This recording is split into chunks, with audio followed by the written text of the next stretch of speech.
ਦੇਸ਼ ਦੀਆਂ 19 ਵਿਰੋਧੀ ਪਾਰਟੀਆਂ ਨੇ ਇੱਕ ਸਾਂਝਾ ਬਿਆਨ ਜਾਰੀ ਕੀਤਾ ਹੈ, ਜਿਸ ਦੇ ਵਿੱਚ ਕਿਹਾ ਗਿਆ ਕਿ ਨਵੇਂ ਸੰਸਦ ਭਵਨ ਦੇ ਉਦਘਾਟਨੀ ਸਮਾਰੋਹ ਦਾ ਬਾਈਕਾਟ ਕੀਤਾ ਜਾਵੇਗਾ। ਬਿਆਨ ਦੇ ਵਿੱਚ ਇਹ ਕਿਹਾ ਗਿਆ ਕਿ ਜਦੋਂ ਲੋਕਤੰਤਰ ਦੀ ਆਤਮਾ ਨੂੰ ਸੰਸਦ ਵਿੱਚੋਂ ਵੱਖ ਕਰ ਦਿੱਤਾ ਗਿਆ ਤਾਂ ਇਸ ਨਵੀਂ ਇਮਾਰਤ ਦੀ ਕੋਈ ਮਹੱਤਤਾ ਨਹੀਂ ਰਹਿ ਜਾਂਦੀ। यानी कि हुण देश ਦੀਆਂ 19 विरोधी पार्टियां ने यह दावा किया है कि जेकर प्रधानमंत्री नरेंद्र मोदी ਜਾਂ फिर ओम बिरला जो लोक सभा के स्पीकर है, इन्हां दोवां विचों कोई भी एक उद्घाटन करेगा संसद की नवीं बिल्डिंग का, तो फिर 19 पार्टियां संसद की इस ओपनिंग समारोह के विच शामिल नहीं होणगियां। विरोधी मंग कर रहे हैं कि राष्ट्रपति द्रौपदी मुर्मू जिहड़े हैगे ने उन्हां तों इसका उद्घाटन करवाया जाए।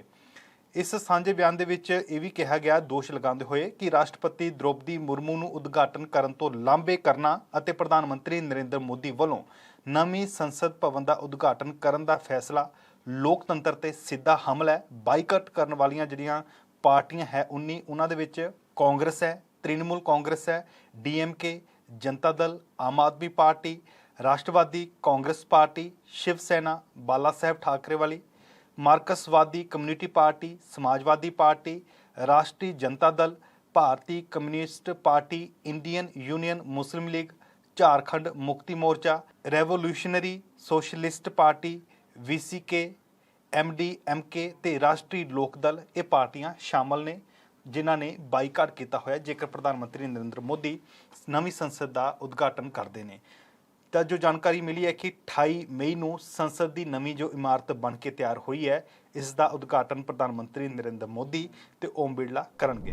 उधर केंद्रीय गृह मंत्री अमित शाह ने कहा है कि सरकारां ने सारियां सियासी पार्टियां नूं नवें संसद भवन के उद्घाटन समारोह दे विच शामिल होने का सद्दा पत्र दिता है, पर पार्टियां नूं अपने विवेक मुताबक फैसला लैण का अधिकार है। उन्होंने कहा कि केंद्रीय संसदी मामलों बारे मंत्री प्रहलाद जोशी ने विरोधी पार्टियों को अपील की है कि वह नवें संसद भवन के उद्घाटन समारोह का बाईकाट करन दे अपने फैसले ते मुड़ विचार करन। इस दौरान अमित शाह ने यह भी कहा कि जिन्हां मजदूरों ने 60,000 के करीब मजदूर लगे सी इस बिल्डिंग नूं इस इमारत नूं बनाउण दे लई, तो उन्होंने कहा कि प्रधानमंत्री नरेंद्र मोदी इन्हां वर्करां नूं इन्हां जिहड़े मेहनतकश मजदूर है इन्हां नूं वक्त तो सन्मानित प्रधानमंत्री करनगे।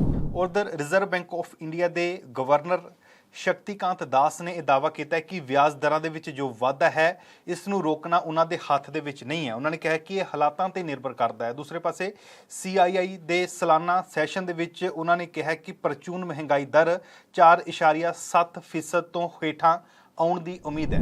लखनऊ की विशेष अदालत ने समाजवादी पार्टी यानी कि सपा के सीनियर नेता आजम खान नूं साल 2019 दे विच नफरत भरे भाषण देने के दोष हेठली अदालत वालों सुनाए गए फैसले यानी कि 3 साल की जो सज़ा सुनाई गई सी उस दे उपर रोक लगा दी गई है।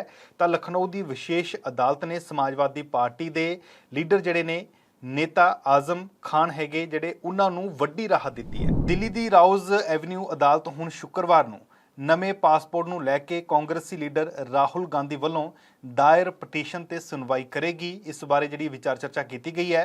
बुधवार नूं अदालत ने हुक्म दिता कि मामले की सुनवाई जिहड़ी हैगी है 26 मई की तरीक तय की गई, इस दौरान की जाएगी। संसद की जो मैंबरशिप राहुल गांधी की अयोग कर दी जाती है तो उस तो बाद राहुल गांधी नूं अपना डिप्लोमैटिक पासपोर्ट सौंपण का जिहड़ा उन्होंने जमा करवाना पिया सी अदालत दे विच। तां हुण इस बारे उन्होंने पासपोर्ट लैण दे लई दिल्ली की राउज एवेन्यू अदालत का रुख किया होया। मध्य प्रदेश के कूनो नैशनल पार्क दे विच मंगलवार नूं जो चीता है उसके 2 बच्चों की मौत हो जाती है।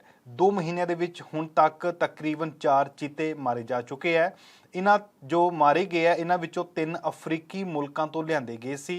जंगलात विभाग वालों जो बयान जारी होया वो कहा गया कि शुरुआती जांच तो यह पता लग रहा कि चीते के बच्चे की जिहड़ी मौत है वो कमजोरी कारण हुई है। तो जो चीते विदेश तो लिआंदे गए सी मध्य प्रदेश की कूनो पार्क दे विच 8, इन्हां विचों 3 मारे जा चुके हैं। इस दे उपर सुप्रीम कोर्ट ने भी केंद्र सरकार नूं कहा सी कि सियासत तो उपर उठ के किसी होर थां दे उपर इन्हां चीतिਆਂ नूं शिफ्ट किया जाए तो राजस्थान दे विच कोई अजिही जगह दिखी जाए जिथे ये चीते रह सकते हैं। ਜੰਮੂ ਕਸ਼ਮੀਰ ਦੇ ਕਿਸ਼ਤਵਾੜਾ ਦੇ ਵਿੱਚ ਬੁੱਧਵਾਰ ਨੂੰ ਇੱਕ ਦਰਦਨਾਕ ਸੜਕ ਹਾਦਸਾ ਵਾਪਰ ਜਾਂਦਾ ਹੈ, ਜਿਸ ਨੇ ਪੂਰੀ ਸਨਸਨੀ ਮਚਾ ਦਿੱਤੀ ਹੈ।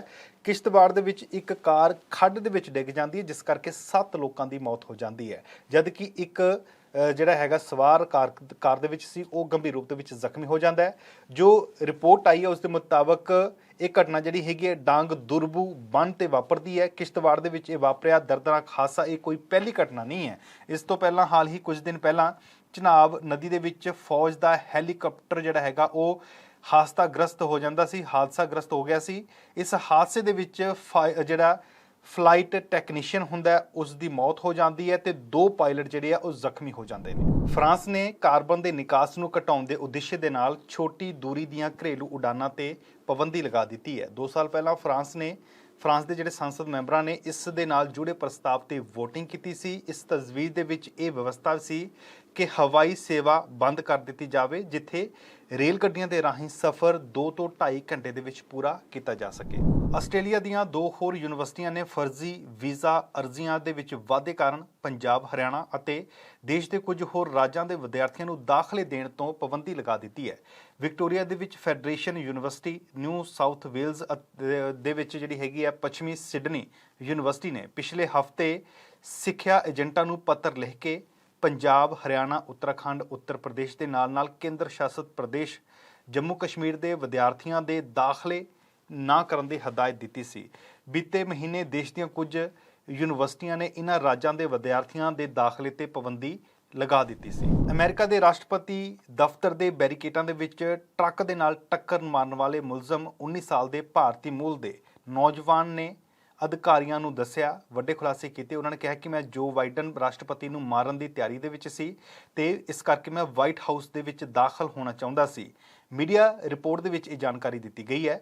ਵਾਸ਼ਿੰਗਟਨ ਟਾਈਮਜ਼ ਅਖਬਾਰ ਦੀ ਰਿਪੋਰਟ ਦੇ ਅਨੁਸਾਰ US ਪਾਰਕ ਪੁਲਿਸ ਨੇ ਸਾਈ ਵਸ਼ਿਸ਼ਟ ਕੰਦੂਲਾ ਨੂੰ ਉਸ ਸਮੇਂ ਗ੍ਰਿਫਤਾਰ ਕੀਤਾ ਸੀ ਜਦੋਂ ਉਹ ਟਰੱਕ ਤੇ ਆ ਰਿਹਾ ਹੁੰਦਾ ਤੇ ਬੈਰੀਕੇਡਾਂ ਦੇ ਨਾਲ ਜ਼ਬਰਦਸਤ ਟੱਕਰ ਮਾਰ ਦਿੰਦਾ। ਫਿਰ ਇਸ ਤੋਂ ਬਾਅਦ ਪੁਲਿਸ ਕਾਰਵਾਈ ਕਰਦੀ ਹੈ, ਉਸ ਨੂੰ ਗ੍ਰਿਫਤਾਰ ਕਰ ਲਿਆ ਜਾਂਦਾ ਹੈ। ਵਰਲਡ ਹੈਲਥ ਆਰਗੇਨਾਈਜੇਸ਼ਨ ਨੇ ਇੱਕ ਵੱਡੀ ਚੇਤਾਵਨੀ ਜਾਰੀ ਕੀਤੀ ਹੈ। WHO ਨੇ ਕਿਹਾ ਕਿ ਦੁਨੀਆ ਨੂੰ ਅਗਲੀ ਮਹਾਮਾਰੀ ਦੇ ਲਈ ਤਿਆਰ ਰਹਿਣਾ ਚਾਹੀਦਾ ਹੈ, ਜੋ ਕਿ COVID-19 ਯਾਨੀ ਕਿ ਕਰੋਨਾ ਮਹਾਮਾਰੀ ਤੋਂ ਵੀ ਜ਼ਿਆਦਾ ਖਤਰਨਾਕ ਹੋ ਸਕਦੀ ਹੈ।